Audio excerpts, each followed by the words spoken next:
And thanks for joining us on Denver 7 News at 11. I'm Brian Sanders. And I'm Molly Hendrickson. Today is Martin Luther King Jr. Day, a national holiday honoring the civil rights leader and Baptist minister's legacy and message of social activism. Right now, people are taking that message to the streets of Denver in the annual MLK Marade, which combines the activism of a march with the celebration of a parade and is the largest event of its kind in the country. Denver 7's Micah Smith is in City Park, where marchers are starting that parade.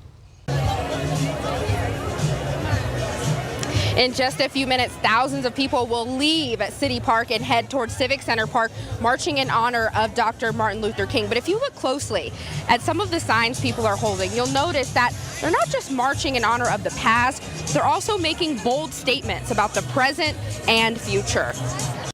There are literally two Americas. One America is beautiful for situation. Millions of young people grow up in the sunlight of opportunity. But tragically, there is another America. You know, a lot of hate. We're still struggling with racism. Dr. King spoke those words in his 1967 Other America speech.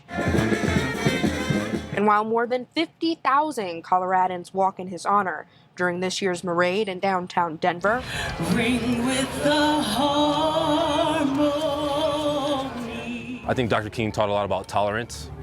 So overall, he's a pretty brilliant and great mentor. Many are also continuing his march for justice and human rights. We still are struggling with the racial issue, and I'm so sad about how our country is treating immigrants. Socioeconomically, that underprivileged and undercircumstanced communities struggle more than communities that have more support. But just like the look on these young faces, the hope Dr. King often spoke of is still alive. I think if we all had the same mindset of growth and getting to know one another, I think you have less of that. Dr. King ended his Other America speech saying, "We're going to win our freedom because both the sacred heritage of our nation and eternal will of the Almighty God are embodied in our echoing demands, and so I can sing, we shall overcome." The parade will end at Civic Center Park, but the end of the parade doesn't mean the end of celebrating Dr. King. Organizers say they'll have events to honor Dr. King's legacy all year long. Live from City Park, Micah Smith, Denver 7. All right, thank you, Micah.